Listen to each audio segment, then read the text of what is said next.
নির্বাচন কমিশনের কিংবা এনসিপির পক্ষ থেকে এই বিষয়টি নিয়ে বেশ আমরা তৎপরতা দেখছেন দুই পক্ষ থেকেই। আমরা যখন আমাদের নিবন্ধনের জন্য আবেদন করি আমরা তো সকল আইন কানুন যাচাই বাছাই করে আবেদন করেছি। যেহেতু শাপলা আসলে অনেকে প্রথমে বলার চেষ্টা করছিল যে জাতীয় প্রতীক কিনা, পরে এটা দেখা গেল ক্লিয়ারলি যে আইনগতভাবে শুধু শাপলা তো জাতীয় প্রতীক না, আবার জাতীয় প্রতীকের একটা অংশ শাপলা, এটা সত্যি, কিন্তু অন্য অংশরাও তো বিভিন্ন দলের এখানে তাদের মার্কা হিসেবে আছে।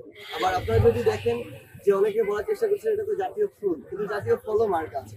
তো আমরা সকল আইনগত বিবেচনা শেষ করেই আমরা ওটা চেয়েছি।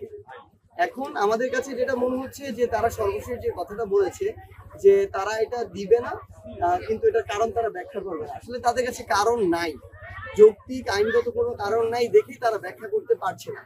এবং আমরা আমাদের জায়গা থেকে এটা মনে করি যে যেহেতু তাদের কাছে কোনো আইনগত কারণ নাই, নিশ্চয়ই তারা কোনো না কোনো কিছুর চাপে তাদের জায়গা থেকে এই শাপলা মার্কাটা দিচ্ছে না। এবং এই অভ্যুত্থান পরবর্তী বাংলাদেশে নির্বাচন কমিশনের মতো একটা স্বাধীন প্রতিষ্ঠান যদি চাপের কাছে একটা মার্কা দেওয়া নিয়ে পরাজিত হয়, তাহলে নির্বাচনে তাদের কাছে স্বচ্ছতা কিংবা তাদের থেকে আমরা যে নিরপেক্ষতা প্রত্যাশা করি, আমরা মনে করি যে সেটা নির্বাচন শুরুর আগেই প্রশ্নবিদ্ধ হয়ে যাচ্ছে। সেই জায়গা থেকে আমরা আহ্বান করব এবং আমরা নতুন করে আমাদের জায়গা থেকে আবেদন করেছি। আবার তারা বললো যে তারা এই মার্কাটা তাদের লিস্টে নেই, একটু লিস্টে ইনক্লুড করার দায়িত্ব তো তাদের।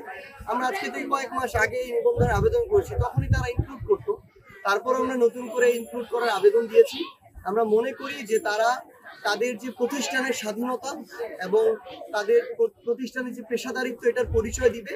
এবং যেহেতু কোনো আইনগত বাধা নেই, এনসিপি তাদের জায়গা থেকে মার্কা হিসেবে শাপলা পাবে। গণ অধিকার পরিষদ এবি পার্টিগুলোর একীভূতকরণ প্রসঙ্গে প্রথমত আমরা যেহেতু সমমনা এবং কাছাকাছি আদর্শের, কাছাকাছি বয়সের তরুণ প্রজন্মের প্রতিনিধিত্বের রাজনৈতিক দল, আমরা আমাদের জায়গা থেকে এই রাজনৈতিক দলগুলোর সাথে আমরা কথা বলছিলাম যে কিভাবে নির্বাচনে একসাথে আমাদের জায়গা থেকে লড়াইটা চালিয়ে যাওয়া যায়।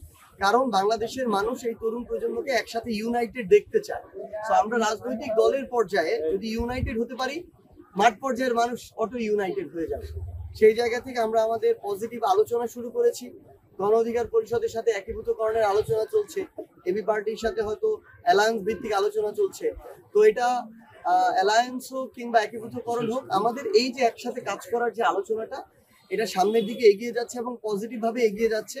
আমরা মনে করি যে জনগণের আস্থার প্রতিদান দিতে এবং তাদের প্রত্যাশা অনুযায়ী নির্বাচনের আগে আমরা একসাথে জনগণের প্রতিনিধিত্ব করতে একসাথে আমরা আমাদের নির্বাচনটা করতে পারবো। এবং ইনশাআল্লাহ আমরা জনগণের সমর্থন নিয়ে সংসদে গিয়ে জনগণের প্রতিনিধিত্ব করবো। ভাই, আওয়ামী লীগের মিছিল বড় হচ্ছে না, এটা সবচেয়ে ভুল কথা।